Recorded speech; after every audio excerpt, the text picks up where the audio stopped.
Being Gadha, teach me, I'll remember. Being Gadha, involve me and I learn. Hello Gadhas. Subscribe कर दो यार। Okay, सो आज का chapter का नाम है थिंकर्स, बिलीव्स एंड बिल्डिंग्स। किस बारे में है ये चैप्टर? किसके बारे में बात करी जा रही है? Ma'am, Sachi Stupa and other stupas related to Buddhism. ठीक है, तो हम पहले देखने वाले हैं कि इन सब के बारे में हमें कैसे पता चला, इस चैप्टर में जो सब लिखा है, चैप्टर लिखने वाले को कैसे पता चला। कैसे पता चला? Sources to reconstruct ideas and beliefs, उनके टेक्स्ट से, तो Buddhist, Jain and Brahmanical text, और दूसरा large and impressive body of material remains including inscriptions and monuments, यानी कि जो चीजें वो छोड़ के चले गए उनसे पता चला, और इसके अलावा जो उनके टेक्स्ट थे उनसे हमें पता चलता है। इन मॉन्यूमेंट्स में सबसे बेस्ट प्रिजर्व मॉन्यूमेंट कौन सा है? सांची स्तूपा। सांची स्तूपा कहाँ पे है? मेरी वॉइस क्लियर नहीं है क्या?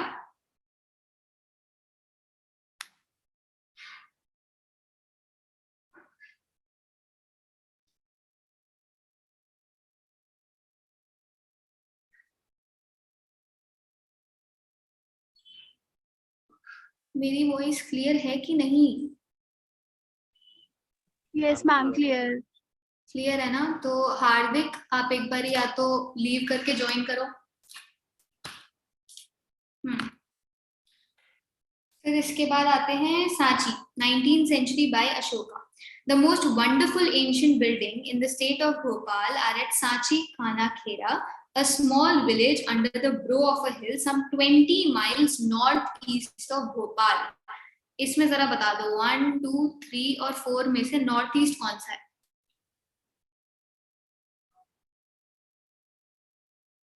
1. ये होता है नॉर्थ, ये होता है साउथ, और वी हमेशा हमें एक दूसरे के साथ रहना चाहिए ना, तो वी, तो इसीलिए W और E, तो नॉर्थ ईस्ट यानी 1। Very good.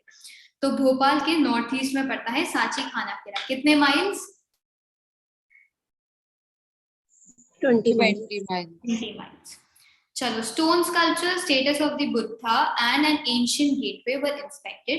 The ruins appear to be the object of great interest to European gentlemen. Major Alexander Cunningham stayed several weeks in this neighborhood and examined these ruins most carefully.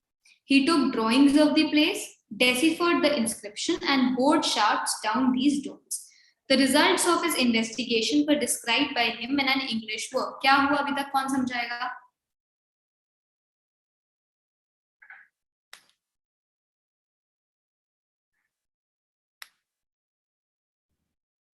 क्या हुआ है अभी तक?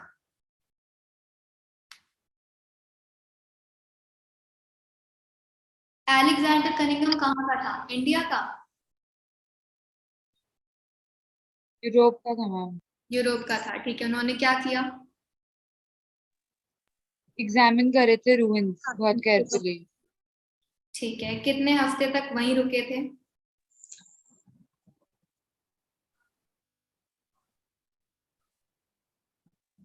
बहुत सारे बोल दो यार, बहुत सारे। ठीक है, चलो। 19th century Europeans were very interested in the stupa at Sanchi. The French sought Shah Jahan Begum's permission to take away the eastern gateway, which was the best preserved to be displayed in a museum in France. For a while, some Englishmen also wanted to do the same, but fortunately, both the French and English were satisfied with carefully prepared plaster cast copies, and the original remained at the site, part of the Bhopal state. तो कौन चाहते थे कि eastern gateway उन्हें मिल जाए? French. क्यों चाहते थे? म्यूजियम में दिखाने के लिए। ठीक है, तो उन्होंने किसकी परमिशन मांगी? शाहजहां बेगम। लेकिन क्या उन्होंने परमिशन दी? No ma'am. जरूरत ही नहीं पड़ी। क्यों जरूरत नहीं पड़ी? Because she provided the plaster cast copies to them. तो वो प्लास्टर कास्ट कॉपी से खुश हो गए थे? satisfied मतलब तो हो गए थे ना खुश? satisfied हो गए yes, थे they were satisfied. ठीक है, और ओरिजिनल कहाँ पे थी? भोपाल। भोपाल. भोपाल में थी, तो उन्हें मिल गई थी प्लास्टर कॉपी, और जहां पे ओरिजिनल थी वो वहीं पे रहे। फिर the rulers of Bhopal, Shahjahan Begum and her successor Sultan Jahan Begum provided money for the preservation of the ancient site. John Marshall dedicated his important volumes on Sanchi to Sultan Jahan Begum. अब John Marshall ने इस सांची स्तूपा के बारे में जितना सब कुछ भी लिखा वो सुल्तान जहां बेगम को डेडिकेट करा। क्यों? Ma'am, because she provided the money for for the rights. museum. Pehla, she funded the museum that was built there as well as the guest house where he lived and wrote the volumes. She also funded the publication of the volumes. तो 3 चीजों में उन्होंने पैसे लगाए। पहले पैसे कहाँ लगाए? म्यूजियम में। दूसरे पैसे कहाँ लगाए? जिस गेस्ट हाउस में कौन रह रहा था? जॉन मार्शल रह रहा था। और तीसरा, जिस पब्लिकेशन से उनकी जो वॉल्यूम्स थे वो क्या हुई थी? पब्लिश हुई थी, उस वॉल्यूम को उस पब्लिकेशन को भी इन्होंने फंड किया। तो जॉन मार्शल की तो 3 तरीके से हेल्प हो गई, तो इसीलिए इन्होंने जितना भी कुछ लिखा सुल्तान जहां बेगम को डेडिकेट करा। बड़ी कौन थी, सुल्तान जहां बेगम या शाहजहां बेगम? सुल्तान जहां बेगम। तो मतलब छोटी वाली को इन्होंने डेडिकेट करा था। ठीक है। It stands testimony to the successful restoration and preservation of the key archaeological site by ASI, Archaeological survey of India. ठीक है, चलो ये पढ़ो एक बारी बॉक्स।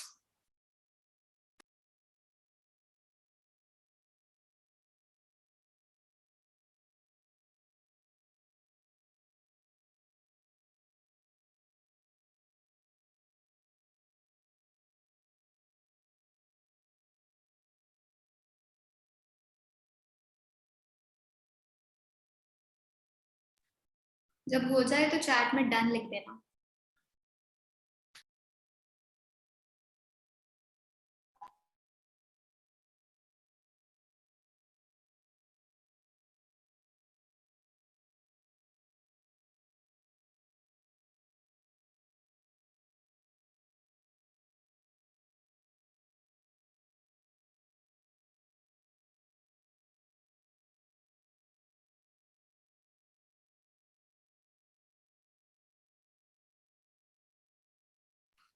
चलो, तो sacrificial fire, अग्नि God of fire, bring O strong one, 2 verses from Rigveda. किस किस चीज के लिए प्रे करा गया है? फूड के लिए, Guest Food, house। wealth, nourishment. और सन। ठीक है। Verses such as these were written in a special kind of Sanskrit, जिसे बोलते थे वैदिक संस्कृत। इसकी क्या एक खास बात लिखी है? And they were only taught to the men who belong to king's family. ठीक है, चलो, तो mid first millennium BC is often regarded as a turning point in world history. तो देखते हैं क्यों इसको टर्निंग पॉइंट माना गया है।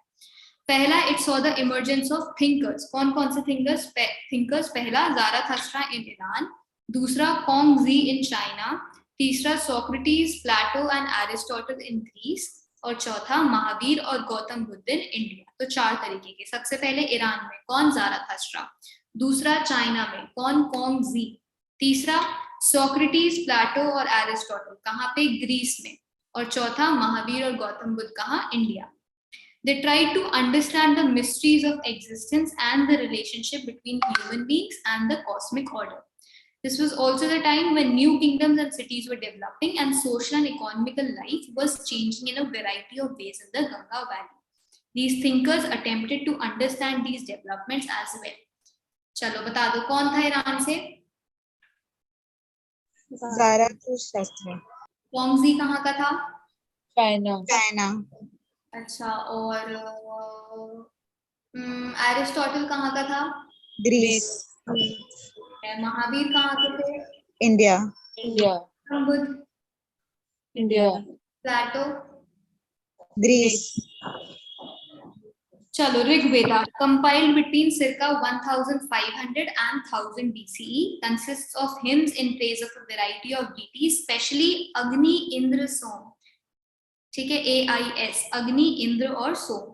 Many of these hymns were chanted when sacrifices were performed, where people prayed for cattle, sons, good health, long life, etc. ये हमने पिछले वाले में ही देखा था. किस किस चीज के लिए प्रेयर कर रहे हैं? कैटल के लिए, सन के लिए, गुड हेल्थ के लिए और लॉन्ग लाइफ के लिए. ठीक है. वर्सेस फ्रॉम, अच्छा हाँ चलो पढ़ो. अभी सिर्फ ऊपर वाला पढ़ लो, ये वाला.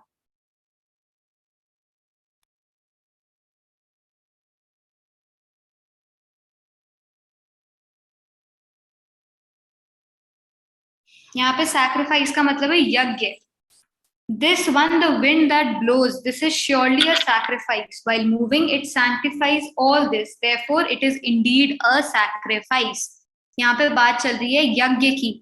तो ये जो विंड है, यानी ये जो पवन है, ये जो जाति है, तो ये क्या करती है? सबको पवित्र करती जाती है. सैंक्टिफाइज यानी कि पवित्र करना. तो ये सबको एक साथ पवित्र करती है. ऐसे ही ये विंड ब्लो करती है, वैसे ही सबको पवित्र करती जाती है, शुद्ध करती जाती है. तो इसकी वजह से ये सच में क्या है? यज्ञ की तरह है. जैसे यज्ञ पावन कर देता है, पवित्र कर देता है, वैसे ही ये जो विंड है ये भी सबको पवित्र करती हुई जा रही है. ये है इसका मतलब. अब इस वाले डब्बे को पढ़ लो. ये डब्बा है सबसे इंपॉर्टेंट.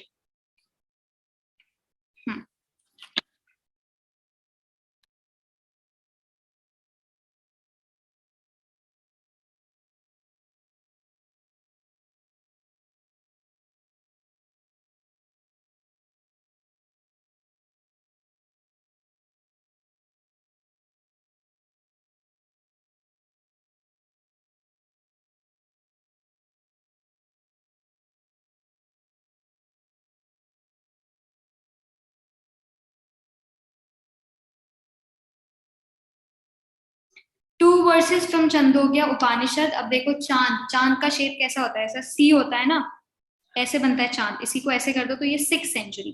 तो कंपोज इन संस्कृत. और कब? 6th century. क्या लिखा है? The nature of the self. और दूसरा द ट्रू सैक्रिफाइस में ये 2 वर्सेस थे. किसमें ये 2 वर्सेस थे? छंदोग्य उपनिषद में. कौन सी भाषा में लिखा हुआ है ये? संस्कृत. संस्कृत. और कौन सी सेंचुरी? 6th century. ठीक है. Sacrificial traditions. There were several pre-existing traditions of thought, religious belief and practice, including the early Vedic tradition known as Rigveda. Rigveda कब कंपोज करा गया था? 1500 C to 1000 BCE. ठीक है. और क्या था भाई? कौन से 3 वो बताए थे इसमें गॉड? डीटीज. अग्नि, इंद्र, सोम. अग्नि, इंद्र, सोम. ठीक है. At first sacrifices were performed collectively. सब साथ में मिलके करते थे. Later some were performed by the heads of households for the wellbeing of domestic unit. घर के मुखिया ने करनी शुरू कर दी. फिर सैक्रिफाइसेस, 2 सैक्रिफाइसेस का नाम बताया, राजासूया और Ashvamedha. Were performed by chiefs and kings who depended on Brahmin priest to conduct the ritual. तो बेसिकली इसमें क्या पढ़ा? 4 चीजें पढ़ी. पहला ऋग्वेदा वाली. दूसरा सैक्रिफाइसेस पहले सब साथ में परफॉर्म करते थे. तीसरा, उसके बाद क्या हुआ? धीरे धीरे हाउस होल्ड के हेड्स परफॉर्म करने लगे. और चौथा, 2 सैक्रिफाइसेस का नाम बताया है, राजासूय और अश्वमेधा, जिनको कौन परफॉर्म करते थे? चीफ्स और किंग्स. ठीक है.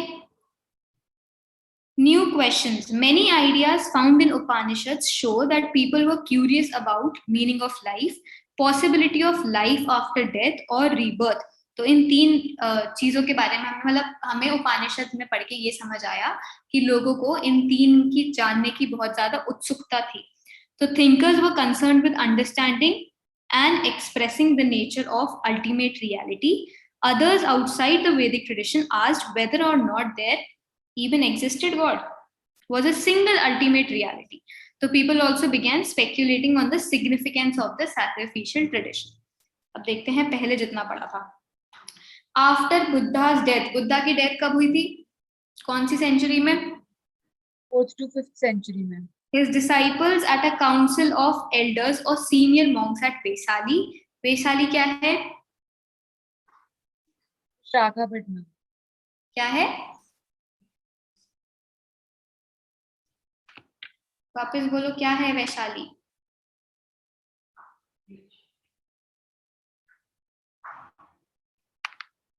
हाँ तन्वी बताओ क्या है वैशाली?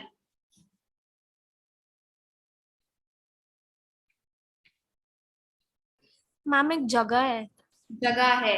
और वैशाली क्या है? उसी जगह को पाली में बोलते हैं वैशाली। तो वैशाली वैशाली दोनों एक जगह है, एक ही जगह है। Tipitaka, 3 baskets to hold different types of text. पहली बास्केट कौन सी हो गई? विनय पिताका। इस बास्केट में क्या क्या रखा हुआ है? रूल्स और रेगुलेशंस रखी हुई हैं। दूसरी बास्केट हो गई सुत्ता पिताका, इसमें क्या लिखा हुआ है? बुद्धा की टीचिंग्स लिखी गई हैं। तीसरी अभिधम्मा पिताका, इसमें फिलोसफिकल मैटर्स लिखे गए हैं। तो सबसे पहले विनय। अब देखो विनय का मतलब क्या होता है? हमें ऐसे बोलते हैं ना, मम्मी पापा बोलते हैं सबकी विनय करनी चाहिए, तो वो एक हमारे लिए रेगुलेशन रूल्स है कि भाई ये करना है हमें। तो विनय, विनय पिताका में क्या है? रूल्स और रेगुलेशंस। दूसरा सुत्ता पिताका, बोलना नहीं चाह रहे, बुद्धा की टीचिंग्स है। तीसरा अभिधम्मा पिताका, अभिधम्मा करो मतलब कि फिलोसफी को जरा समझो, भावनाओं को समझो। तो फिलोसफिकल मैटर्स में क्या है? अभिधम्मा पिताका। ठीक है। इसके बाद दीपावमसा, क्रॉनिकल ऑफ द आइलैंड। इन्हें ऐसे ही याद कर लो, ये आपसे पूछे जा सकते हैं कि क्रॉनिकल ऑफ आइलैंड क्या है, दीपावमसा या महावंसा। तो क्रॉनिकल ऑफ द आइलैंड है दीपावमसा और द ग्रेट क्रॉनिकल है महावंसा। ठीक है, ठीक। चलो टीचिंग्स। बुद्धिस्ट टेक्स्ट मेंशन कितने sects? 64 sects or 2 thirds. Teachers traveled from place to place trying to convince one another as well as lay persons about the validity of their philosophy or the way they understand the world. तो जो teachers थे वो इधर से उधर जाते रहते थे, लोगों को समझाते रहते थे कि वो क्या सोचते हैं और वो वर्ल्ड को कैसे परसीव करते हैं, ये लोगों को समझाते थे। Debates took place in Kutagrashala. Kutagrashala क्या है? एक हट है विद अ पॉइंटेड रूफ जहां पे डिबेट्स होते थे और जहां पे मेडिकेंट्स रुकते थे। ठीक है। If a philosopher succeeded in convincing one of his rivals, the followers of the latter also became his disciples. So support from any particular sect could grow and shrink over time. अगर एक philosopher है, मेरी कुछ अलग philosophy है, तुम्हारी कुछ अलग फिलोसफी है, तो हम दोनों राइवल्स हो गए। तो अगर मैं अपनी फिलोसफी जो तुम्हें समझा रही हूँ और तुम मान जाओ कि हाँ भाई तू सही कह रही है, ऐसे ही होता होगा, तो क्या होगा उससे? जो तुम्हारे वाले डिसाइपल्स थे वो भी मेरे हो जाएंगे। तो इस वजह से कोई भी एक पर्टिकुलर सेक्ट पे जितना सपोर्ट था वो कुछ टाइम में बढ़ सकता था, जैसे मेरा फिलहाल अभी बढ़ गया और तुम्हारा जो है खत्म हो गया। तो इसीलिए कोई भी पर्टिकुलर सेक्ट के लिए जो सपोर्ट था वो ओवर टाइम ग्रो या श्रिंक होता रहता था। Question on authority of Vedas. Many of these teachers, including Mahavira and the Buddha, questioned the authority of Vedas. चलो ये पढ़ लो। चलो एक पॉइंट और बचा है। हमने पहला पढ़ा टीचिंग्स, दूसरा पढ़ा अथॉरिटी ऑफ वेदास। टीचिंग्स में क्या क्या पढ़ा, कौन बताएगा? कितने सेक्ट्स थे? 64 sects और school of thoughts. ठीक है। टीचर्स कहाँ घूमते थे?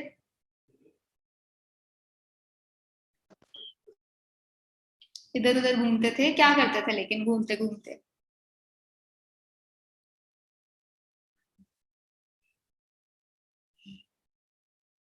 अरे क्या समझाते थे लोगों को कि पढ़ लो?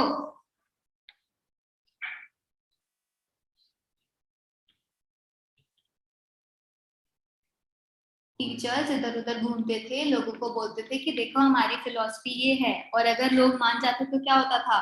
तुम अगर मेरे राइवल हो, तुमने मेरी फिलॉसफी मान ली, तो क्या हो जाएगा? मैम वो उसके फॉलोअर्स बन जाते हैं, डिसाइपल्स बन जाते हैं। तुम्हारे डिसाइपल मेरे हो जाएंगे, और इस वजह से जो सपोर्ट था वो ग्रो श्रिंक करता रहता था। इसके अलावा हमने पढ़ा कि महावीर और बुद्धा अथॉरिटी ऑफ वेदास उनका उनके अगेंस्ट है। तो अथॉरिटीज मैम डिबेट्स भी कुटाग्रशाला में। हाँ डिबेट्स होते थे कुटाग्रशाला में। Very good. कुटाग्रशाला हट विद पॉइंटेड पॉइंटेड। ठीक है। तीसरा है attain liberation. They also emphasised individual agency, suggesting that men and women could strive to attain liberation from trials and tribulations of worldly existence. तो अगर लिबरेशन चाहते हो तो क्या करना पड़ेगा? मेहनत करनी पड़ेगी, स्ट्राइव करना पड़ेगा। तो किस चीज से लिबरेशन चाहते हो बताओ? किस चीज से लोग लिबरेशन चाहते हैं? Ma'am the cycle of birth and rebirth. और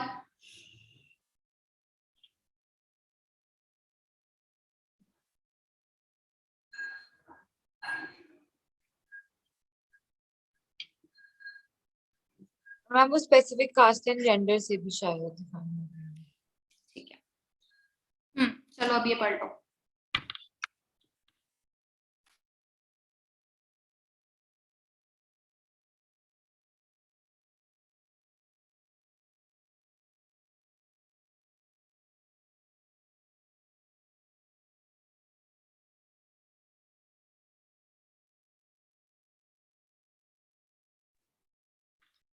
ऋषिता का हो गया, आकाश का हो गया,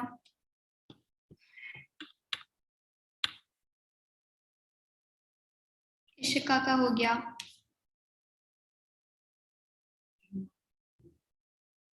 हार्दिक का हो गया।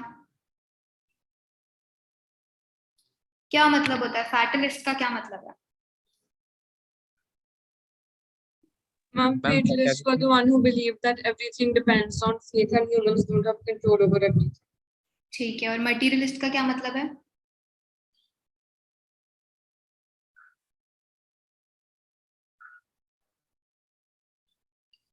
उसका मतलब नहीं लिखा उसमें, सिर्फ ये लिखा है कि they belong to लोकायत। अगर कुछ भी तुम्हें चोट लग गई, ठीक है, और मैं तुम्हें कंसोल या तुम्हारी हेल्प करने की बजाय बोल रही हूँ कि ये सब जो होता है वो तो भगवान के हाथों में ही होता है, तुमने कुछ गलत करा होगा इसीलिए तुम्हें चोट लगी है, तो मैं कौन हूँ, फैटलिस्ट हूँ कि मटीरियलिस्ट हूँ? Fatalist because you're predetermining it, no? ठीक है, अच्छा यहाँ पे फैटलिस्ट को क्या बोला गया है?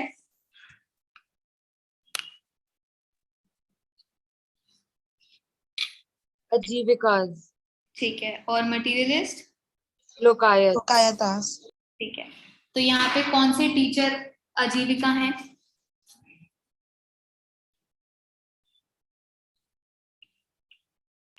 मखली घोसाला। ठीक है, और अजीता केसा कंबालन कौन है? मटीरियलिस्ट। ठीक है, चलो, और हाँ ये कहाँ से निकाला गया है? ये सुत्ता पिताका से निकाला गया है। सुत्ता पिताका में क्या था? टीचिंग्स थी। रूल्स एंड रेगुलेशंस किस में थे? विनय पिताका। ठीक है, और क्या था तीसरा? अभिधम्मा पिताका में क्या था? Philosophical matters. ठीक है, ओके, चलो। अजाता शत्रु कौन थे?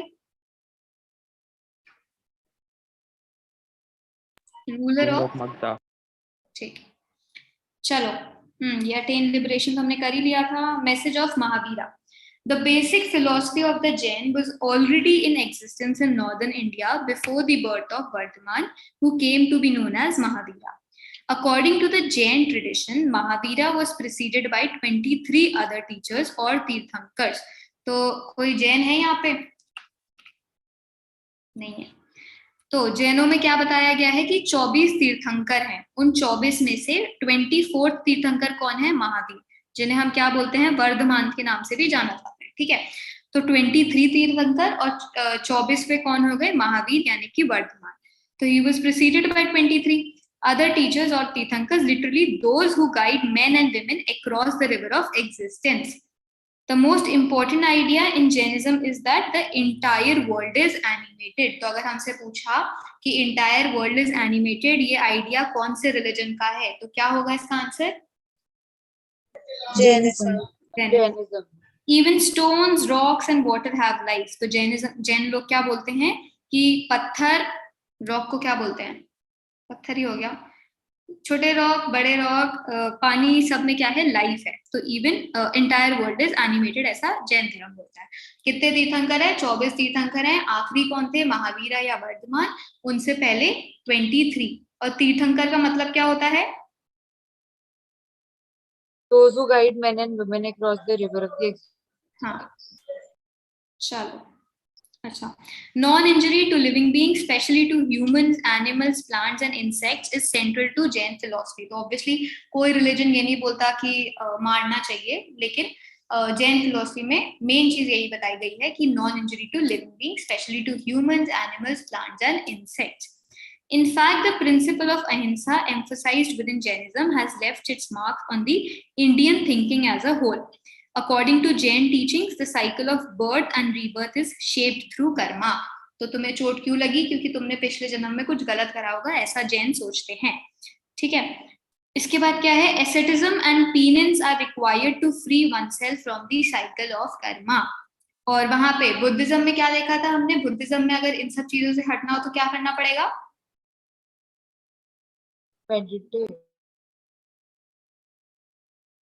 नहीं आया ना वाला टॉपिक अभी? नहीं आया। स्ट्राइव करना पड़ेगा, अभी तक हमने यही पढ़ा है कि स्ट्राइव करना पड़ेगा। ठीक है, monastic existence is a necessary condition of salvation. Jain Monks and nuns took 5 vows, यहाँ पे के है, टुक 5 vows। क्या 5 वो थी? पहला, टू एब्सटेन फ्रॉम किलिंग, यानी कि मारेंगे नहीं। अभी देखा था कि नॉन इंजरी सेंट्रल है तो ऑब्वियसली मारना तो है ही नहीं, तो टू एब्सटेन फ्रॉम किलिंग। दूसरा कि हम चोरी नहीं करेंगे, स्टीलिंग नहीं करेंगे। तीसरा कि हम झूठ भी नहीं बोलेंगे, यानी लाइन भी नहीं करेंगे। चौथा, टू ऑब्जर्व सेलिबेसी। सेलिबेसी यानी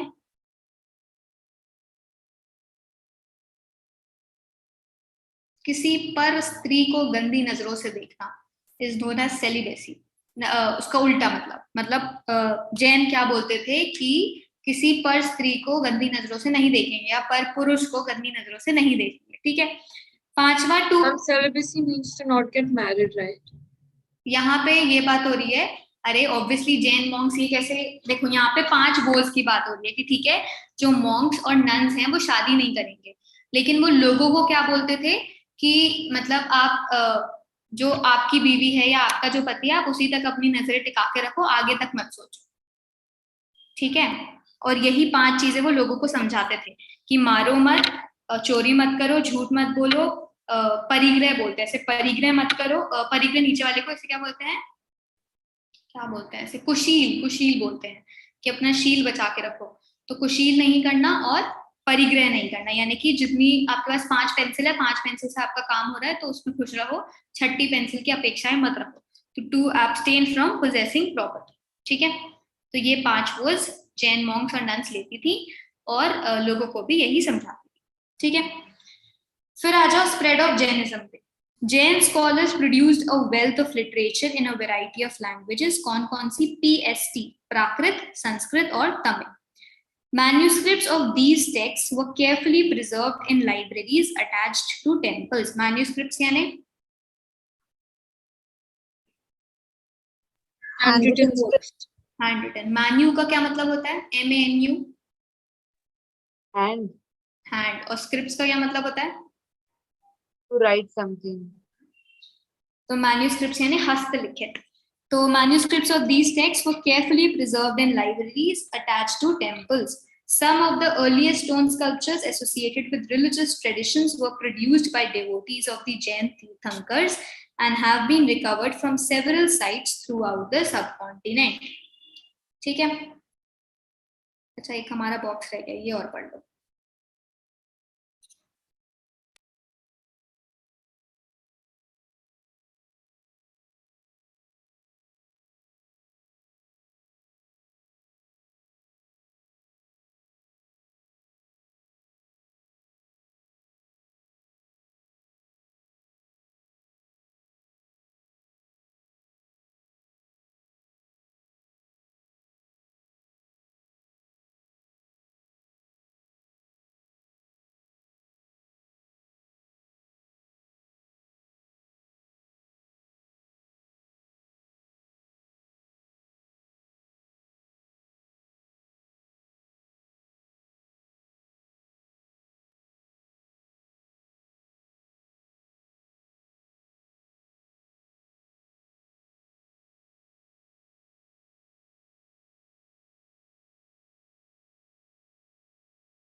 Rishika says done, Akash says done, Yash says done, and Ishika says done.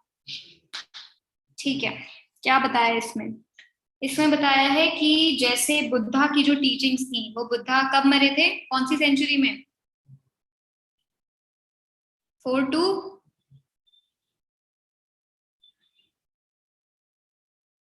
कौन सी सेंचुरी में? 5th to 4th century. 5th to 4th या 4th to 5th? कौन सी सेंचुरी में ऋषिता? 5th to 4th या 4th to 5th? Ma'am, 5th to 4th. 5th to 4th कैसे? Ma'am, BCE था. हम century की बात कर रहे हैं, लेकिन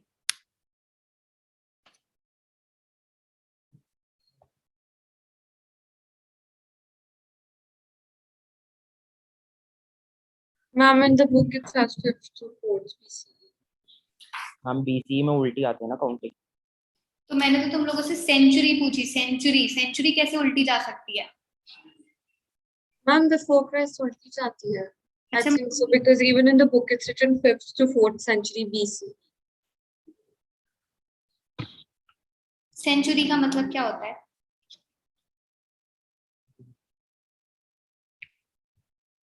अच्छा ये बताओ, सेंचुरी का मतलब क्या होता है? हम 100 years। 100 years। तो जब शुरू हुआ, पहले 100 years को बोल देंगे फर्स्ट सेंचुरी, दूसरे को बोलेंगे सेकंड सेंचुरी। तो सेंचुरी बढ़ती है या कम होती जाती है? बढ़ती है। बढ़ती है ना, तो 5th to 4th कैसे हो सकता है? यही मेंशन है 5th to 4th। BCE दे रखा है या सेंचुरी दे रखा है? Ma'am 5th 4th century BCE ऐसा लिखा हुआ है। चलो ठीक है। तो बुद्धा की डेथ हो गई, उसके बाद उनके फॉलोअर्स ने क्या करा, उनके बारे में जितनी भी चीजें थी, उनकी टीचिंग्स थी, उनको कंपाइल करा। इसी तरीके से जब महावीर की डेथ हो गई तो उनकी टीचिंग्स भी उनके डिसाइपल ने कंपाइल करी। These were often in the form of stories which could appeal to the ordinary people। अगर मैं वैसे ही पढ़ाऊंगी तो शायद कम समझ आएगा, लेकिन मैं स्टोरी की फॉर्म में पढ़ाऊंगी तो ज्यादा अच्छे से समझ आएगा। इस थिंकिंग के साथ उन्होंने स्टोरीज ज्यादा रखी थी, जिससे कि लोगों को ज्यादा समझ आए। Here is one example from a Prakrit text known as the Uttaradhyayana Sutta, describing how a queen named Kamlavati tried to persuade her husband to renounce the world। तो एक रानी थी कमलावती रानी, उन्होंने क्या करा, अपने पति को समझाया कि क्यों उन्हें त्याग कर देना चाहिए और एक मॉन्क बन जाना चाहिए। तो कैसे समझाया? In the whole world and all its treasures were yours, you would not be satisfied, nor would all this be able to save you। When you die, O king, and leave all things behind, Dhamma alone and nothing else will save you। As a bird dislikes the cage, so do I dislike the world। I shall live as a nun without offspring, without desire, without the love of gain, and without hatred। तो ये जो, क्योंकि वो रानी थी तो उनके पास सारे pleasures थे, बट वो प्लेजर्स उनको प्लीज नहीं कर पा रहे थे। उन्होंने क्या बोला कि इससे अच्छा तो मैं क्या करूं, एक नन बन जाऊं, विदाउट ऑफस्प्रिंग, कोई बच्चा नहीं होगा, कोई ख्वाहिश नहीं होगी, कोई प्यार नहीं होगा, कोई हेट्रेड नहीं होगी, बिल्कुल सेट लाइफ होगी। और उन्होंने उन्हें भी यही समझाया कि जब तुम मरोगे तो तुम्हें भी यही लगेगा और कुछ नहीं बचेगा, सिर्फ और सिर्फ तुम्हारा धर्म बचेगा, धम्मा बचेगा। तो इसीलिए वो चाहती थी कि वो भी वर्ल्ड को रिनाउंस कर दे और एक मॉन्क बन जाए। Those who have enjoyed pleasures and renounced them move about like the wind and go wherever they please, unchecked like birds in their flight।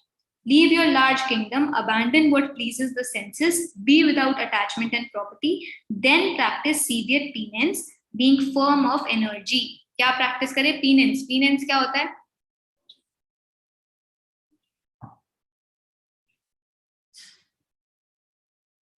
क्या होता है penance?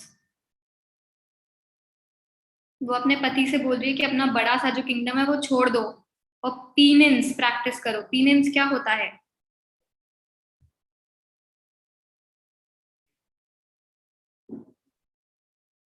तपस्या। साक्षी कहती है तपस्या, और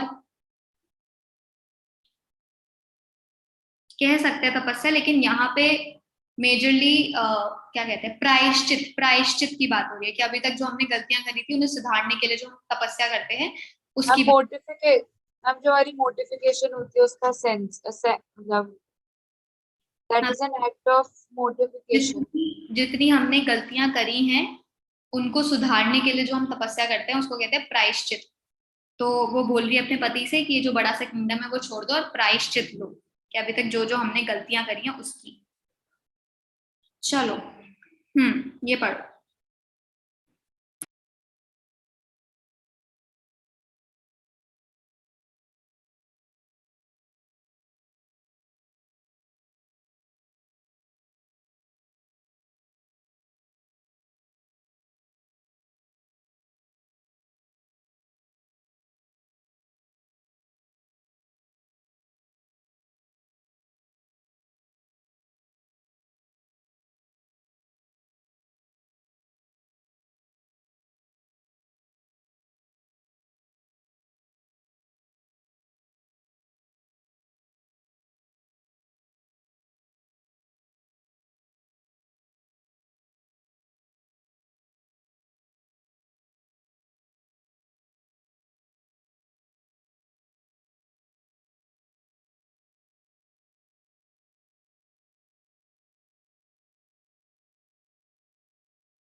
Rishita says done.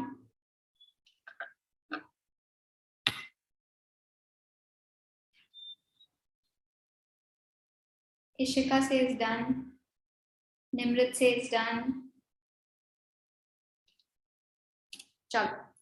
This is an excerpt from the Sutta Pitaka and contains the advice given by the Buddha to a wealthy householder named Sigala. तो सिगाला कौन है? एक वेल्दी हाउस होल्डर है जिसको बुद्धा ने कुछ एडवाइस दी है। तो इनकी एडवाइस को हम 3 हिस्सों में बांट देते हैं।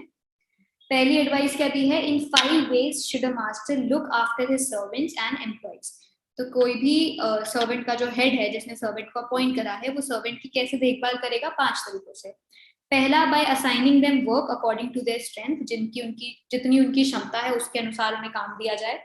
दूसरा, by supplying them with food and wages, उनको खाना दिया जाए और सैलरी दी जाए। तीसरा, by tending them in sickness, जब भी वो बीमार हो तो उनकी हेल्प करी जाए। चौथा, by sharing delicacies with them, उनके साथ खाना बांट के खाया जाए। और 5वां, कि जब उन्हें जरूरत हो तो उन्हें छुट्टी भी दी जाए। तो ये 5 तरीके से एक मास्टर को अपने सर्वेंट्स और एम्प्लॉइज की देखभाल करनी चाहिए। ठीक है। दूसरी पीस ऑफ एडवाइस क्या है? इन 5 ways should the clansmen look after the needs of समानास। समानास कौन है? 1, those who have renounced the world। तो जितने भी हमने मॉन्क्स, नन सब पढ़े थे, ये सब समानास में आते हैं। तो कोई भी क्लान्समैन यानी कि कोई भी किसी भी कुल का जो हेड होता है ना, किसी भी क्लैन का जो हेड होता है, उन्हें कैसे समानास की देखभाल करनी चाहिए? by affection in act and speech and mind, by keeping open house to them and supplying their worldly needs। क्योंकि उन्होंने तो वर्ल्ड को रिनाउंस कर दिया है, उन्होंने तो सब कुछ त्याग कर दिया है, लेकिन हमें क्या ध्यान रखना चाहिए कि जो उनकी नेसेसिटीज हैं वो पूरी हो पाए। There are similar instructions to Sigala about how to behave with his parents, teacher and wife। तो 3 तरह की। पहले तरीके की क्या दी है मास्टर को कि भाई सर्वेंट्स और एम्प्लॉइज का इन 5 तरीके से ध्यान रखो। दूसरी एडवाइस किनको दी गई है? क्लान्समैन को, कि जो समानास की नीड्स हैं उनकी देखभाल करो। तीसरी नीड्स क्या दे रखी है? सिगाला को ही, कि भाई क्या करो, पेरेंट्स, टीचर और वाइफ के साथ कैसे बिहेव करना चाहिए उसके बारे में इंस्ट्रक्शंस दी है। ठीक है। किसमें इंक्लूडेड है ये सब? कहाँ दे रखा है? सुत्ता पिता। ठीक है, तो ये हमने पढ़ लिया है। सुत्ता पिटाका में दिया है, contains advice given by Buddha to a wealthy householder named Sigala. 5 ways कि आप सर्वेंट्स का ध्यान दो, 5 वेज कि क्लान्समैन समानास का ध्यान दें, और सिगाला को कि पेरेंट्स, टीचर और वाइफ के साथ कैसे बिहेव करना चाहिए। ठीक है, चलो। The Buddha and the quest of enlightenment. One of the most influential teachers of the time was the Buddha. Over the centuries, his message spread across the subcontinent and beyond, through Central Asia to China, Korea and Japan, and through Sri Lanka across the seas to Myanmar, Thailand and Indonesia. तो क्या हुआ, central Asia से China, Korea और Japan, और दूसरा श्रीलंका से Myanmar, Thailand और Indonesia.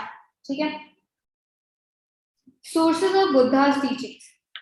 These have been reconstructed by carefully editing, translating and analyzing the Buddhist texts mentioned earlier.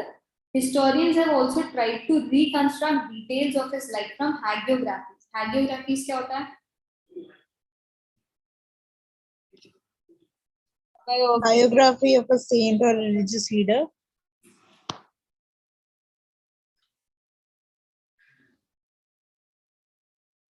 वापस बोलना, कौन बोला?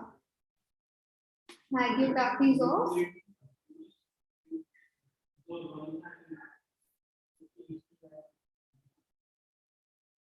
अरे भाई कौन बोला था?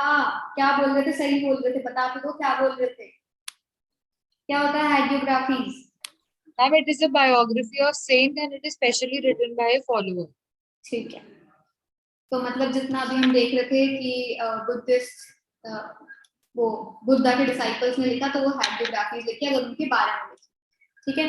तो बायोग्राफी किसी भी सेंट की उनके डिसाइपल लिखते हैं तो हो जाती है hagiography. Hagiography is a biography of a saint or religious leader by followers. They often praise the saint's achievements and may not always be literally accurate. अब अगर आप अपने ही इंसान के बारे में लिख रहे हो तो आप ऑब्वियसली उनकी अच्छी चीजें बताओगे, तो कई बार ही आप ज्यादा ही फेक देते हो, तो इसीलिए वो हमेशा बिल्कुल ट्रू नहीं होती है। Many of these were written down at least a century after the time of the Buddha in an attempt to preserve memoirs of a great teacher. ठीक है, चलो चलो ये भी कर ही लेते हैं। गौतम बुद्ध, क्या नाम था इनका पहले? Siddharth. Siddharth the Buddha was named at birth. He was the son of a chief of the Sakya clan. Sakya clan था। He had a sheltered upbringing within the palace, insulated from the harsh realities of life. One day he persuaded his charioteer to take him into the city. His first journey into the world outside was traumatic. He was deeply anguished when he saw an old man, a sick man, and a corpse. तीन लोग मिले, कौन कौन? कौन तीन मिले?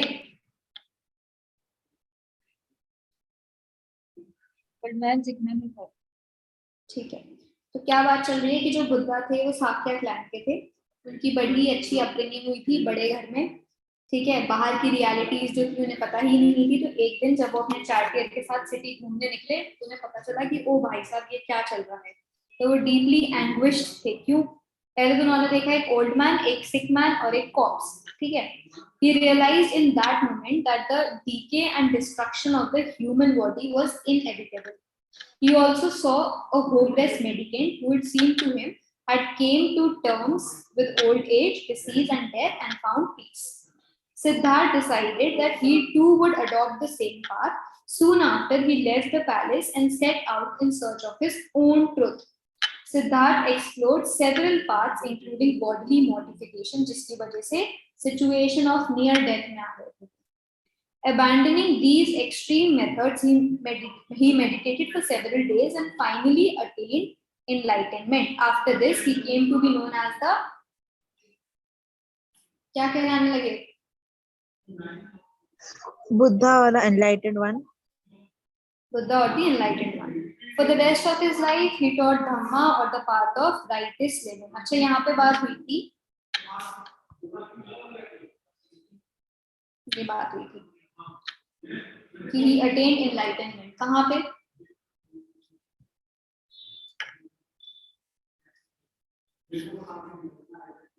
कहाँ पे? अच्छा, कौन सी चार जगह हैं बुद्धा से रिलेटेड? लुम्बिनी, बोधगया, सारनाथ, कुशीनगर। ठीक है, ये बॉक्स में है या नहीं है?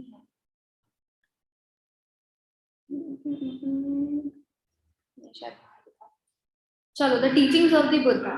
The Buddha's teachings have been reconstructed from stories found mainly in the Sutta Pitaka. Although some stories describe his miraculous powers, others suggest that the Buddha tried to convince people through reason and persuasion rather than through displays of supernatural power. जैसे कि when a grief-stricken woman whose child had died came to the Buddha, he gently convinced her about the inevitability of death rather than bring her son back to life. तो अगर उन्हें followers ही इकट्ठे करने होते तो वो क्या कर सकते थे, वो वापस से उनके बेटे को जिंदा कर सकते थे, अपनी सुपरनैचुरल पावर्स दिखा सकते थे, लेकिन वो किस में बिलीव रखते थे कि हम रीजन और परसुएशन के थ्रू पीपल को अप्रोच करेंगे रादर देन कि हम सुपरनैचुरल पावर्स दिखाएं। तो उन्होंने उन मम्मी को समझाया कि अब आपका बेटा वापस नहीं आ सकता क्योंकि डेथ ऐसी ही होती है, उसको कोई नहीं रोक सकता और अब आपका बेटा नहीं आ सकता। These stories were narrated in the language spoken by ordinary people so that these could be easily understood. चलो ये पढ़ लो।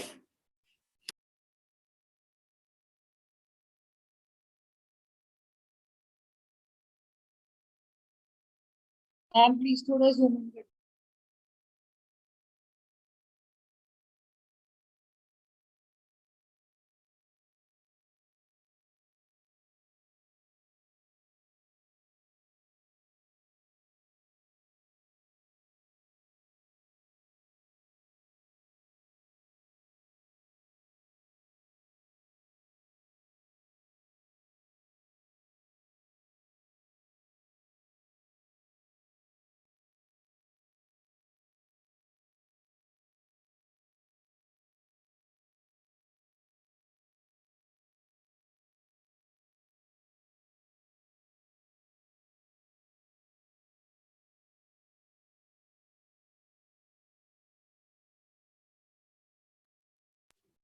आनंदा कौन थे?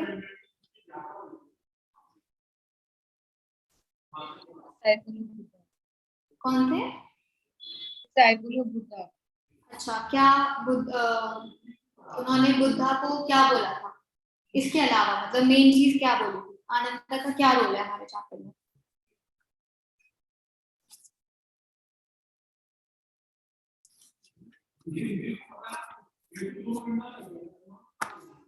तुम लोगों ने पक्का टर्म वन दिया था ना?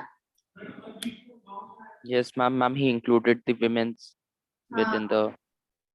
ठीक है। और ये जो बोल रहे हैं at the four crossroads they should erect a thupa to the Tathagata. Tathagata यहाँ पे कौन है? Ma'am Buddha. बुद्धा। और किसने बोला था कि अच्छा किसने उनके वो रेलिक्स को बांट दिया था? Ashoka.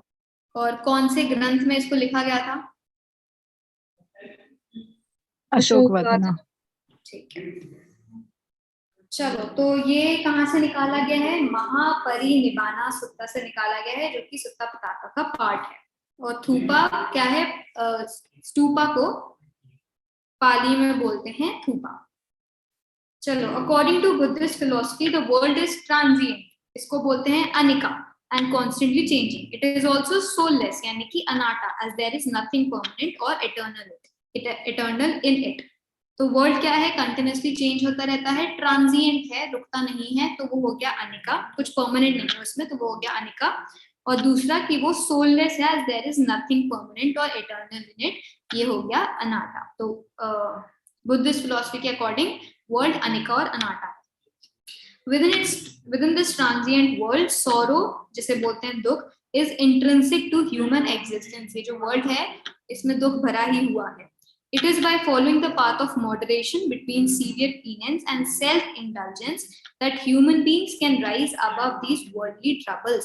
तो अगर इस दुख से दूर होना है, ये जो ट्रायल्स एंड ट्रिब्यूलेशंस है लाइफ के, इससे दूर होना है, तो क्या करना पड़ेगा? पीनेंस और सेल्फ इंडल्जेंस प्रैक्टिस करना पड़ेगा। इसी के हिसाब से आप ऊपर उठ सकते हैं इन सब चीजों से। In the earliest forms of Buddhism, whether or not God existed was irrelevant. The Buddha regarded the social world as the creation of humans rather than of divine origin. He advised kings and Gahapatis. Gahapatis कौन थे?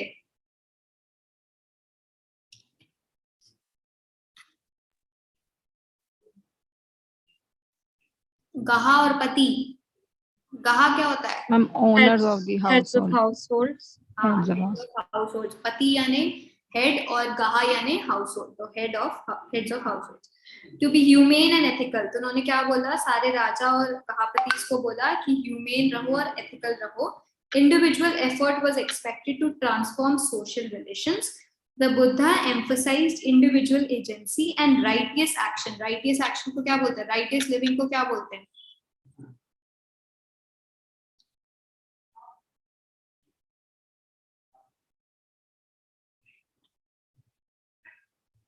आगे पूछूंगी ये same सवाल. धम्मा. As the means to escape from the cycle of rebirth and attain self-realization and nibbana, literally the extinguishing of the ego and desire. तो निबाना का मतलब क्या है? ईगो खत्म, डिजायर खत्म. तो अगर निबाना चाहते हो, सेल्फ रियलाइजेशन चाहते हो, साइकिल ऑफ रीबर्थ से हटना चाहते हो, तो क्या करना पड़ेगा? धम्मा का पाथ फॉलो करना पड़ेगा, राइटियस एक्शंस रखने पड़ेंगे. And thus the end of the cycle of suffering for those who renounce the world. According to Buddhist tradition, his last words to his followers important है, be lamps unto yourselves, as all of you must work out your own liberation. तो ये किसके last words थे? बुद्धा के. ठीक है. अब हो सकता है लास्ट वर्ड्स कुछ और हो, लेकिन उनके डिसाइपल्स ने यही बताया कि यही लास्ट वर्ड्स है, तो हमें इन्हें भरोसा करना पड़ेगा. Followers of the Buddha. Soon there grew a body of disciples of the Buddha, and he founded a sangh, an organization of monks who too became teachers of Dhamma. तो जो monks थे वो भी अब obviously अपने गुरु की philosophy को आगे बढ़ाने लगे. तो उनकी गुरु की philosophy क्या थी? धम्मा. तो इसीलिए वो भी teachers of Dhamma बन गए. और इनके संघ को क्या बोलते हैं? संघ. इनके ग्रुप को क्या बोलते हैं? संघ. These monks lived simply, possessing only the essential requisites for survival, such as the bowl to receive food once a day from the lake. यानी कि सिंपली रहने लगे. वही चीज है कि कुछ परिग्रह नहीं रखना है, सिर्फ वही चीजें रखेंगे जो हमारे जीने के लिए एसेंशियल हैं. तो उन्होंने एक कटोरा रखा था जिसमें वो क्या करेंगे, मतलब लोगों ने डोनेट करते थे, चैरिटी या क्या कह सकते हैं, मतलब लोग देते थे, तो उस लेने के लिए वो एक बोल रखते थे कि वो दिन में एक बार ही खाना लेंगे. As they lived on alms, they were known as bhikkhus. So ALMS क्या होता है? alms क्या होता है? उनके पास तो कुछ होता नहीं था, तो वो कैसे रहते थे? उन्होंने तो सारी चीजें त्याग कर दी. तो उन्हें खाना कहाँ से मिलता था? जो भी उनकी इंपॉर्टेंट चीजें थी वो कहाँ से मिलती थी? मैम भिक्षा. भिक्षा देते थे. तो इसीलिए उन्होंने क्या बोलने लगे? भिक्खुस बोलने लगे. Initially only men were allowed into the sangh, but later women also came to be admitted. कैसे आई? According to Buddhist texts, this was made possible through the mediation of Ananda, one of the Buddha's dearest disciples, who persuaded him to allow women into the sangh.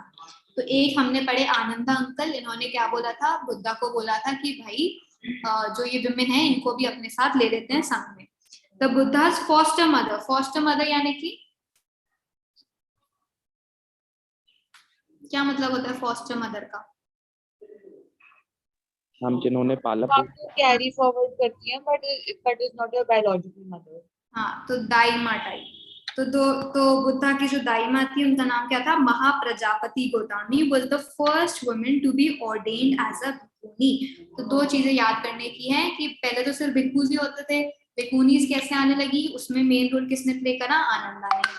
और दूसरी चीज की पहली women कौन सी थी जो कि भिक्खुनी बनी? वो थी इनकी फॉस्टर मदर यानी दाई माँ, जिनका नाम था महाप्रजापति गोतानी. ठीक है. इसमें कुछ खास है क्या? नहीं. चलो. Many women who entered the sangh became teachers of Dhamma and went on to become theris. Theris का मतलब क्या होता है? Respected women who had attained liberation, यानी बेसिकली जो nuns. ठीक है, लेकिन जिनको लिबरेशन हो चुका.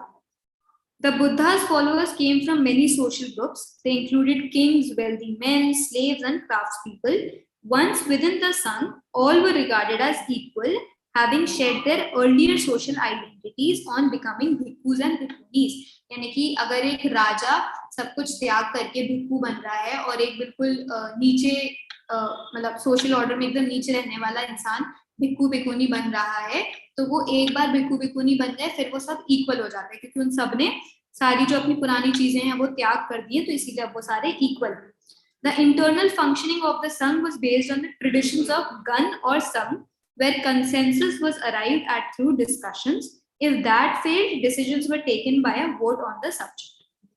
Buddhism grew rapidly both during the lifetime of the Buddha and after his death, as it appealed to many people dissatisfied with existing religious practices and confused by the rapid social changes taking place around them. तो क्या चीज थी? बहुत सारे religion supernatural powers पे ज्यादा focus करते थे, कुछ अगर सुपरनैचुरल पावर्स पे फोकस नहीं करते थे तो उनको प्रैक्टिस करना बहुत ज्यादा डिफिकल्ट था. लेकिन बुद्धिज्म क्यों फेमस हुआ? क्योंकि क्या था, as it appeal to many people dissatisfied, तो बहुत सारे लोग उससे कनेक्ट हो पा रहे थे, उनकी जो प्रैक्टिसेस थी वो भी काफी इजी थी, तो इसीलिए लोग इससे कनेक्ट कर पाए. तो बुद्धिज्म बुद्धा के टाइम पीरियड में भी और बुद्धा के मरने के बाद भी बहुत फैला. The importance attached to conduct and values rather than claims of superiority based on birth.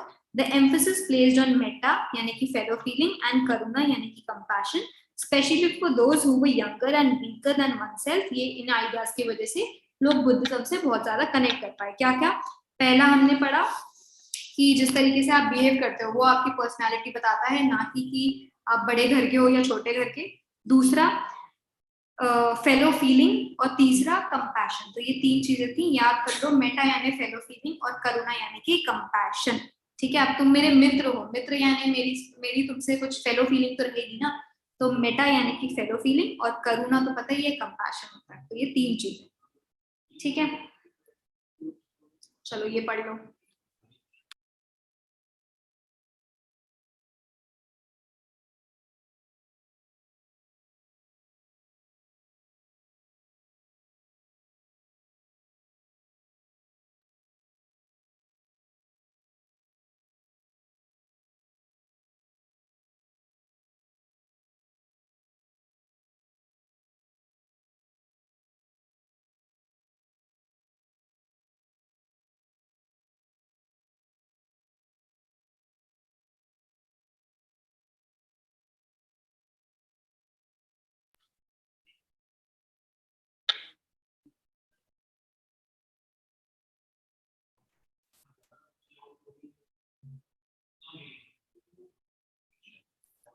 क्या बोला गया है? हिनायाना के फॉलोअर्स को क्या बोला गया है?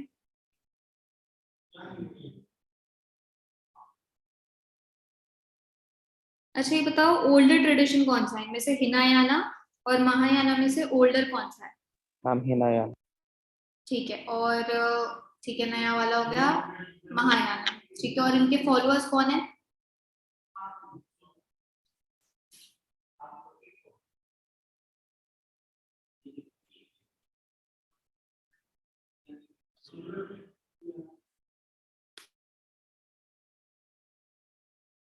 मैम जो बुद्धिज्म फॉलो करते हैं.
ठीक है, साक्षी से इज डन. क्या बताया?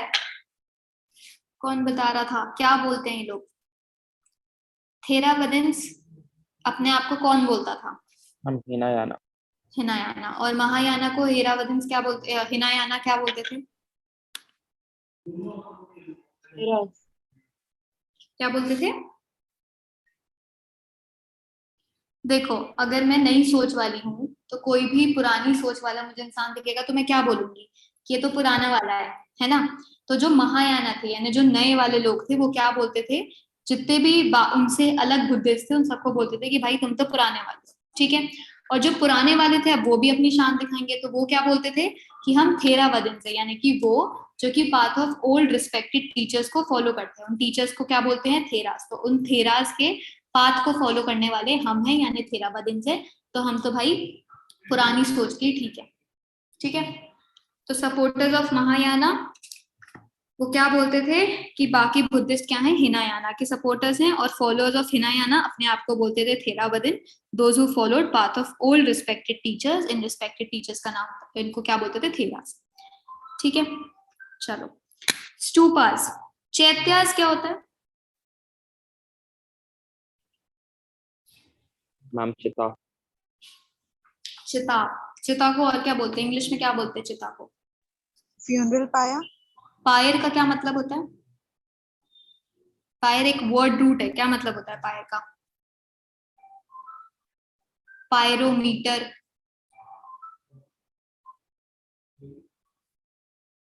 Fire. हाँ PYRE, पायर, हाँ अच्छा, हाँ फायर, ठीक है। फायर का मतलब होता है फायर। I'm sure. क्या?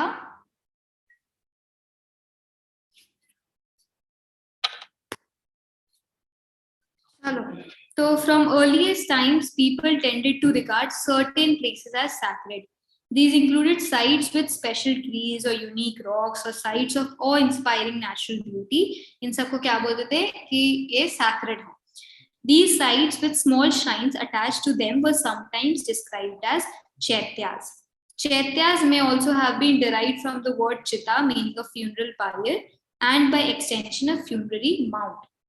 Buddhist literature mentions several chaityas. It also describes places associated with Buddha's life. तो जैसा साक्षी ने बताया था, ये आ गया।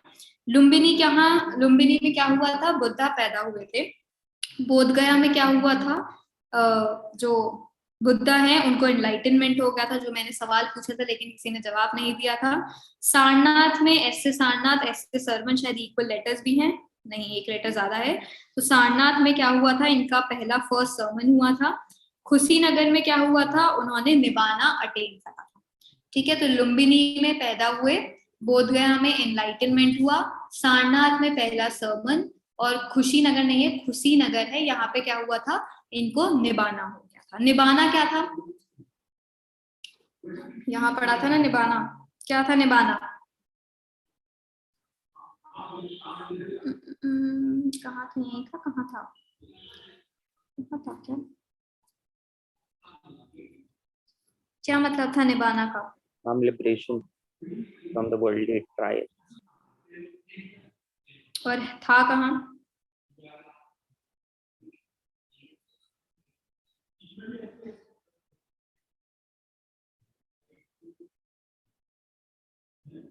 कहाँ था? पता नहीं मैम। कहीं तो था यार, थोड़ा ऐसे नीचे नीचे ही था पेज के, ठीक है। चलो, Why was Stupa's built? इससे पहले लुम्बिनी में क्या हुआ था, बिना देखे, जो बता रहा है बिना देखे बताओ। Birthplace of Buddha. ठीक है, बुद्धा पैदा हुए, फिर बुद्धा को एनलाइटनमेंट हुआ, कहाँ हुआ? Bodh Gaya.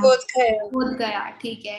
उसके बाद क्या हुआ था, निबाना कहाँ पे हुआ था उन्हें? कुशीनगर।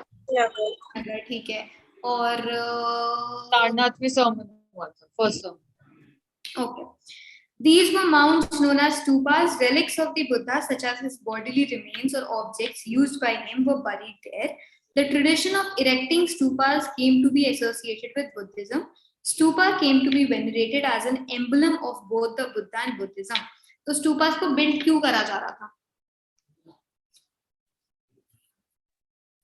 मतलब लोग अगर स्तूपा घूमने भी जाएं तो क्यों ही जा रहे हैं, एक खंबा ही तो है, क्या खास है वहां? हम एक ट्रेडिशन फॉलो करने के लिए। और वैसे Ma'am, because his relics or bodily remains were buried there. ठीक है। उसके बाद according to a Buddhist text known as Ashokavadana, Ashoka distributed portions of the Buddha's relics to every important town and ordered the construction of stupa over them. तो क्या हो रहा था, स्तूपा जब बिल्ड हो रहे थे तो ऑब्वियसली बुद्धिज्म भी फैल रही थी और बुद्धा भी फैल रहे थे, मतलब बुद्धा के बारे में भी लोग जान रहे थे।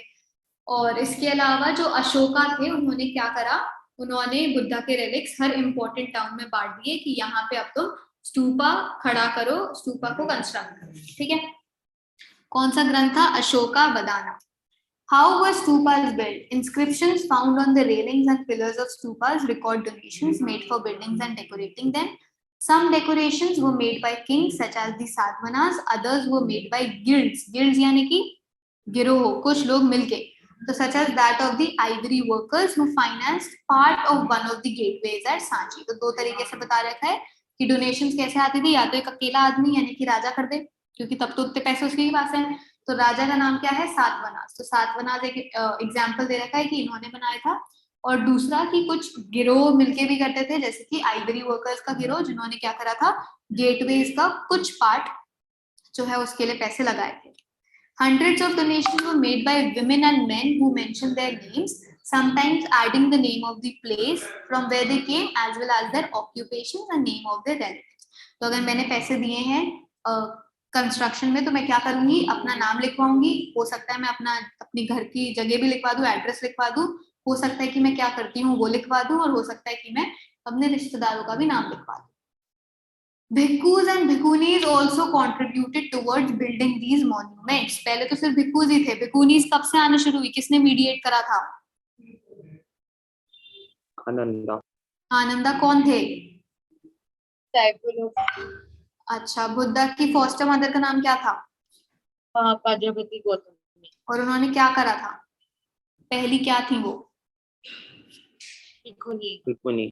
ठीक है, तो भिक्खुज और भिक्खुनीज भी क्या करते थे, मॉन्यूमेंट्स को बिल्ड करने में अपना थोड़ा सा फाइनेंस लगाते थे।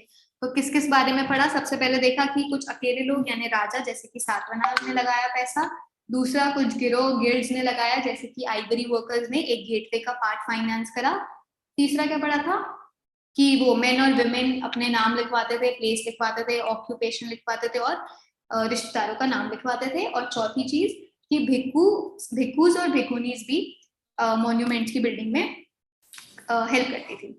फिर आ जाते हैं स्ट्रक्चर ऑफ द स्तूपा, इसे हम डिवाइड कर देते हैं 5 में। सबसे पहले अंडा, अंडा का मतलब क्या होता है? ऑब्वियसली गोल। तो the stupa meaning a heap in Sanskrit originated as a simple semi circular mound of earth later called anda. तो सबसे पहले एक मेन चीज क्या है कि एक सेमी सर्कुलर माउंट है जिसे हम बोलते हैं अंडा।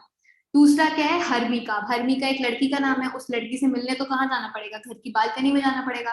तो हर्मिका कौन है? एक बालकनी लाइक स्ट्रक्चर है। तो अंडा के ऊपर एक हर्मिका है, एक balcony like structure that represented the abode of the gods. यहाँ पे कौन रहते हैं? भगवान रहते हैं। तीसरा यष्टि। यष्टि क्या है? Arising from the harmika was a mast called the yashti. Mast क्या होता है? मंदिर के शिखर के साइड में क्या होता है? मास्ट क्या होता है?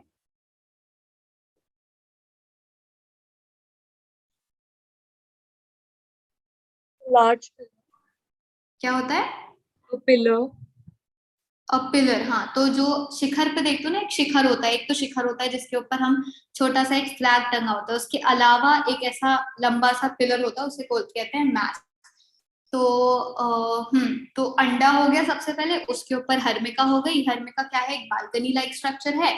बालकनी से आता है क्या? Arising from the harmika was yashti. मान लो यश, तो हर्मिका बालकनी में है और बालकनी से कौन देख रहा है उसे? यष्टि। और यष्टि को क्या है? यष्टि को तो मजा ही आ गया ना, मस्त मस्त उसे दिख रहा है सब कुछ, तो इसीलिए यष्टि क्या है? एक मास्ट है जो कि हर्मिका से आती है।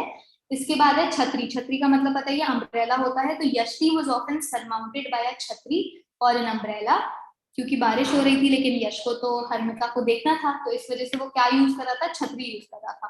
तो यष्टि को कौन सराउंड कर रहा है? छतरी। इसके अलावा भी railing around the mount was a railing separating the sacred space from the secular world. तो पूरे वर्ल्ड से इस माउंट को अलग करने के लिए कौन था? एक रेलिंग। तो 5 चीजें। सबसे पहले क्या है? सबसे पहला है एक अंडा। अंडा क्या है? एक हीप। हीप एक अंडा है, सेमी सर्कुलर माउंट है। वहां पे कौन है? हर्मिका, यानी कि एक बालकनी लाइक स्ट्रक्चर है, जिसमें क्या माना गया है कि वहां पे बालकनी में कौन है? कौन है बालकनी में? The abode of gods. तो यानी भगवान रहते हैं उस बालकनी में, ठीक है। बालकनी से कौन आता है? यष्टि। यष्टि यानी कि एक मैस्ट, ठीक है, यष्टि हो गया। इसके बाद बारिश हो रही है तो यश ने क्या पकड़ रखा है? एक छतरी। तो छतरी क्या हो गई? एक अम्ब्रेला, जो कि सरमाउंट करती है यष्टि को। इसके अलावा इन सब चीजों को अलग कौन कर रहा है? रेलिंग। तो रेलिंग क्या है? सैक्रेड प्लेस से सेक्युलर वर्ल्ड को सेपरेट कर रही है। तो ये 5 चीजें पढ़ ली हमने स्तूपा के structure.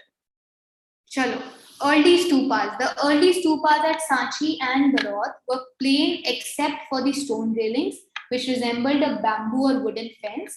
The gateways were richly carved and installed at the 4 cardinal points. 4 cardinal points पे गेटवेज को इंस्टॉल करा गया था। और दूसरा कि जो उसकी स्टोन रेलिंग्स थी वो बैम्बू या वुडन फेंस की तरह थी। इस वजह से सांची और बड़ौत का जो स्तूपा है वो स्पेशल है, बाकी सब इसमें प्लेन है।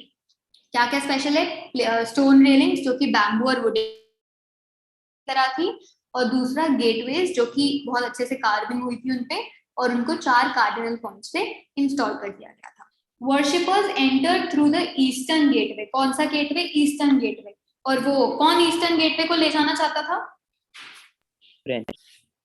फ्रेंच। और उन्होंने फ्रेंच ने किन से परमिशन मांगी थी? सुल्तान सुल्तान से या शाहजहां से? शाहजहां।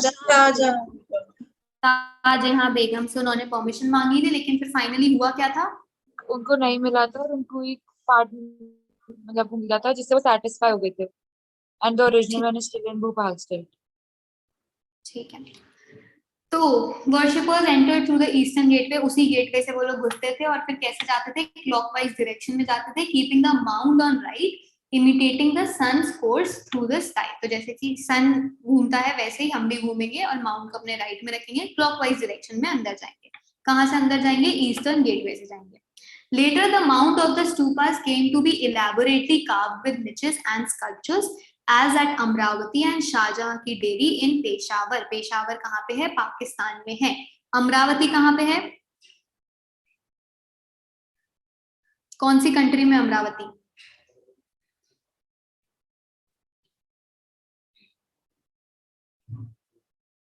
इंडिया।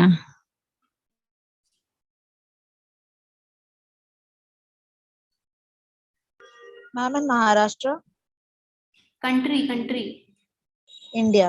इंडिया। और शाहजहां की डेरी कहाँ पे है? पाकिस्तान। ठीक है। और सांची स्तूपा कहाँ पे है? मध्य प्रदेश में। मध्य प्रदेश। ठीक है। Histories of discoveries of stupa. Late discovery. In 1796, a local Raja who wanted to build a temple stumbled upon the ruins of the stupa at Amravati. He decided to use the stone and thought there might be some treasure buried in what seems to be a hill. Some years later, a British official named Colin Mackenzie. Colin Mackenzie क्या क्या था? 4 चीजें बता दो उसके बारे में। उसमें पढ़ा होगा। किसमें पढ़ा था? कोई तो चैप्टर है यार, शायद इसके अगला कौन सा चैप्टर है? विजयनगर। यस मैम, विजयनगर में। तो विजयनगर में पढ़ा होगा ना। क्या 4 चीजें हैं? कॉलिन मैकेंजी क्या था?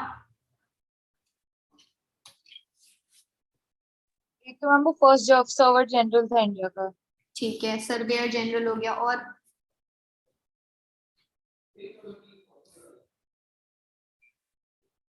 he was also a civil engineer. ठीक है, इंजीनियर हो गया। और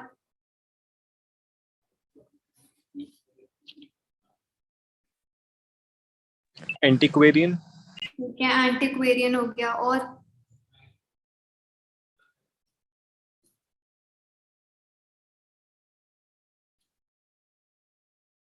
He was also an army officer, Scottish army officer in British India East Company. ठीक है, कह सकते हैं, लेकिन जितना मुझे याद है कुछ और था चौथा। चलो देखना।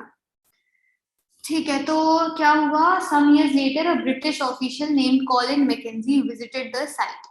Although he found several pieces of sculpture and made detailed drawings on them, these reports were never published. तो कॉलिन मैकेंजी ने बहुत सारा काम किया भाई, 4 चीजें था, काम तो करना ही था उसे, तो बहुत सारी काम करा उसने, लेकिन वो काम कभी, वो जो रिपोर्ट्स थी वो कभी पब्लिश नहीं करी।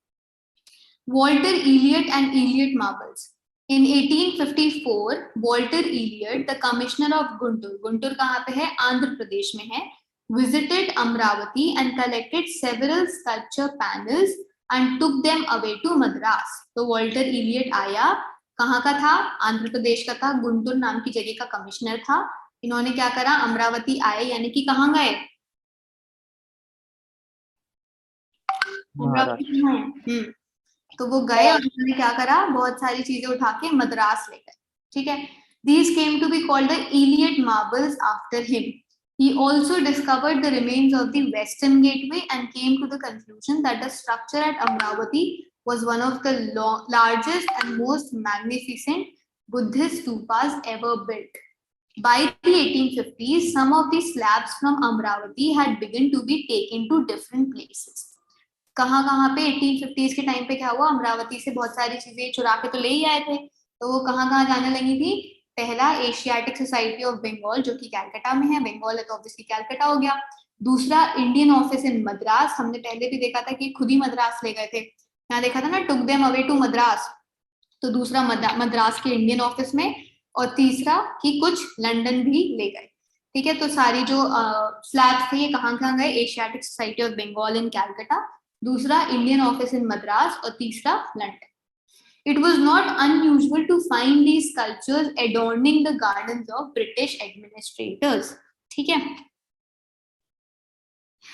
चलो H.H. Cole पे आ जाते हैं। One of the few men who had a different point of view was an archaeologist named H.H. Cole. H.H. Cole कौन है? एक archaeologist है, इनका कुछ अलग सोचना था।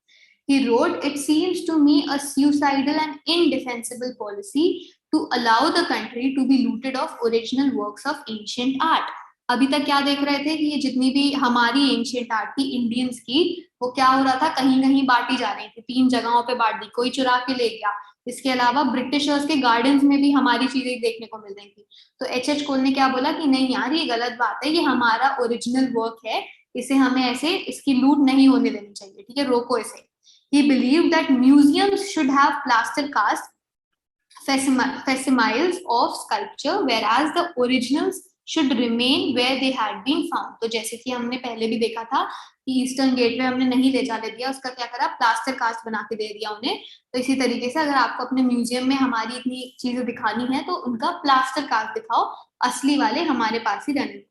Unfortunately, Cole did not succeed in convincing the authorities about Amravati, although his plea for its in situ preservation was adopted in the case of Sachi. In situ का मतलब क्या होता है? On the spot. तो क्या हुआ? हाँ, तो जो अथॉरिटीज थी वो इनकी भावनाओं को समझ नहीं पाई, तो उन्होंने इनकी बातों पर ज्यादा ध्यान नहीं दिया, लेकिन इनकी वजह से क्या हुआ? जो preservation was adopted in the case of साची का, चलो साची के लिए मान लिया था, लेकिन अमरावती के केस में इनकी बातें ज्यादा सक्सेसफुल नहीं रही। अब देखते हैं कि why did Sanchi survive while Amaravati did not. तो Amaravati was discovered before scholars understood the value of the finds and realised how critical it was to preserve things where they had been found instead of removing them from the site. When Sanchi was discovered in 1818, 3 of its 4 gateways were still standing. The 4th was lying on the spot where it had fallen and the mound was in a good condition. तो क्या हुआ कि अमरावती को हम पहले ही ढूंढ चुके थे, जब तक हमें इन चीजों की वैल्यू नहीं पता थी, तो इस वजह से अमरावती की बहुत सारी चीजें इधर उधर चली गई। लेकिन सांची के केस में 4 गेटवे में से 3 खड़े हुए थे, और ऐसा नहीं कि एक जो था वो कोई ले गया, एक क्या था वहीं पे लाई कर रहा था, और जो इसका माउंट भी था वो भी अच्छी कंडीशन में था। तो इसीलिए सांची वेरी गुड, अमरावती टूट गई। Even so, it was suggested that the gateways be taken to either Paris or London. ठीक है? Finally, a number of factors helped to keep Sanchi as it was, and so it stands, whereas the Mahachaitya at Amravati is now just an insignificant little mound, totally denuded of its former glory. तो सांची जो है वो preserve फिर भी हो गया, लेकिन जो अमरावती की बात करें तो अमरावती पूरी अपनी ग्लोरी खत्म कर चुकी है। जो ग्लोरी उसके पास पहले थी वो अब पूरी खत्म हो चुकी थी।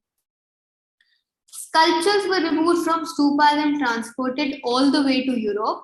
This happened partly because those who saw them considered them to be beautiful and valuable and wanted to keep them for themselves. ठीक है, तो कोई भी देखता था बड़े सुंदर लगते थे, उन्हें लगता था यार हम ले जाते हैं, तो इस वजह से जो स्कल्पचर्स थे वो स्तूपा से हटा दिए गए थे और यूरोप में भेज दिए गए थे. चरण Chitra's, scrolls of cloth or paper with pictures on them. Stories in stone. At first sight, the sculpture seems to depict a rural scene. चलो एक बारी खोल लेते हैं, एक सेकंड दो.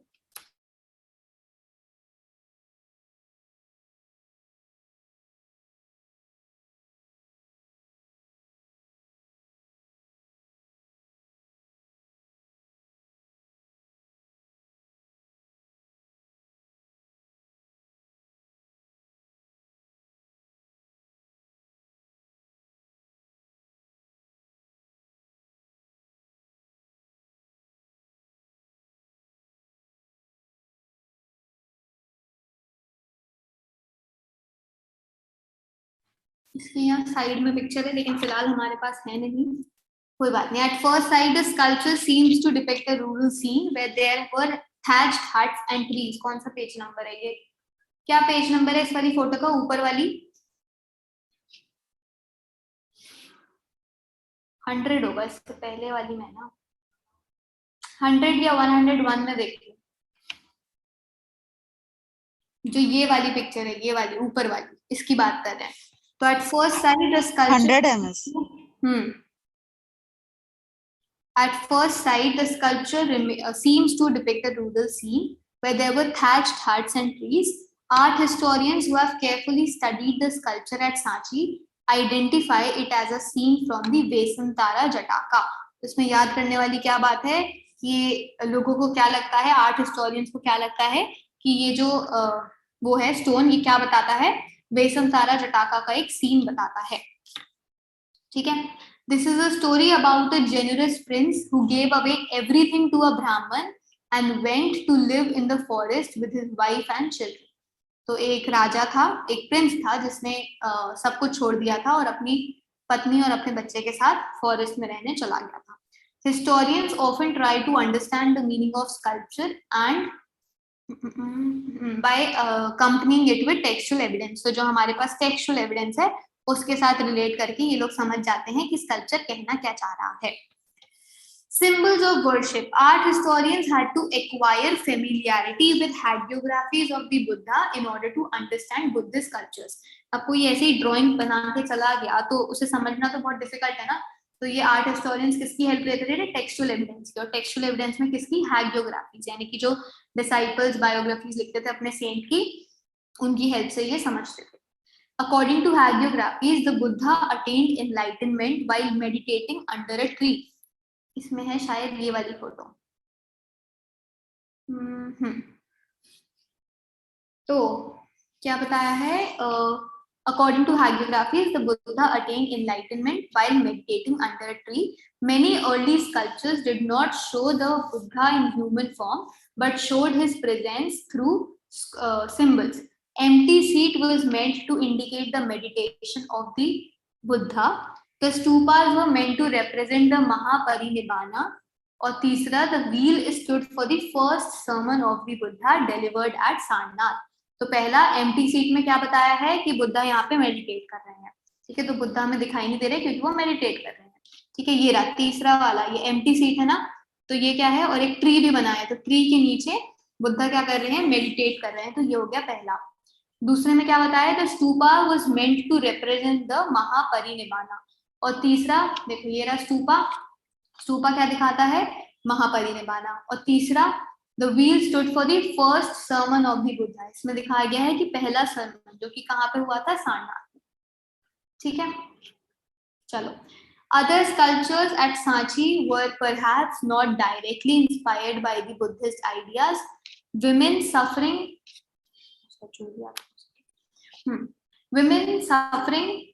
नहीं है, क्या है? women surviving नहीं, women swinging at the gate.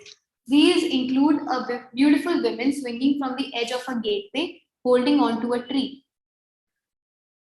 ये रही women, ये women है. So these include a beautiful women swinging from the edge of a gateway holding onto a tree. Scholars were a bit intrigued about this image, which seemed to have a little to do with renunciation. after examining other literary traditions, they realized that it could be a representation of what is described in Sanskrit as शलाभंजिका। ये शायद आप लोगों के जो NTA ने mock test निकाला उसमें भी एक क्वेश्चन है शलाभंजिका के ऊपर। तो ये कौन है? शलाभंजिका इनको डिस्क्राइब करा गया है। ठीक है, क्यों डिस्क्राइब करा गया? क्योंकि ऐसा माना गया है कि इनका कुछ काम है, रिनंसिएशन से लेना देना है, कुछ स्कल्पचर से। ठीक है, according to popular belief this was a woman whose touch could cause the trees to flower and bear fruits. जैसे एक बचपन में स्टोरी सुनी होगी कि वो एक राजा था जो किसी भी चीज को टच करता था वो सोने की बन जाती थी, फिर वो अपनी बेटी को टच कर देता है ना। तो वैसे इसमें क्या बताया कि ऐसा माना जाता था कि ये जो शलाभंजिका है ये किसी भी चीज को टच करेंगी, तो किसी भी ट्री को टच करेंगी तो उस ट्री में से फूल और फल उगने शुरू हो जाएंगे।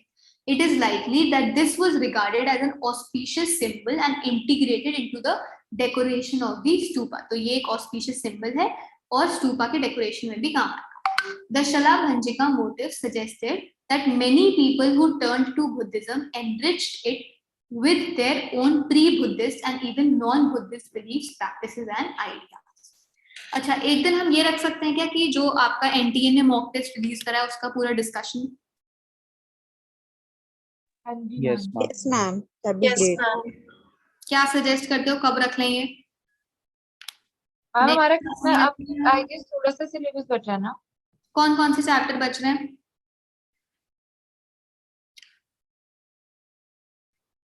अच्छा ये बताओ कि नेक्स्ट क्लास में क्या चाहते हो, हम वो कर लें मॉक टेस्ट या फिर हम कोई चैप्टर करें? हम चैप्टर ही कर लेते हैं। Can we finish the syllabus first and then we can discuss the mock test? Yes, ma'am. I was about to say the same thing. ठीक है, और कौन सा चैप्टर नेक्स्ट क्लास में? मैम जो सर ने करा दिया था लास्ट टाइम वो एक बार ही आप रिवीजन दे दो बस। कौन सा कराया था?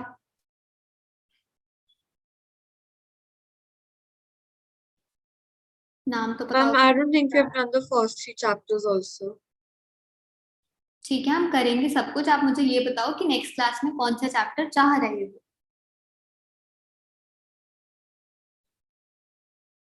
Ma'am colonialism in Indian towns पे आया था, टाउन प्लानिंग म्युनिसिपल रिपोर्ट। ठीक है, तो नेक्स्ट क्लास में फिर कॉलोनियलिज्म कर लेंगे। ठीक है, चलो। Depictions of animals. Some of the finest depictions of animals are found at Sanchi. These animals include elephants, horses, monkeys, and cattle. While the Jatakas contain several animal stories that are depicted at Sanchi, it is likely that many of these animals were carved to create lively scenes to draw viewers. तो animals को क्यों use करा जा रहा था? अपने sculptures में animals को क्यों दिखाया जा रहा था?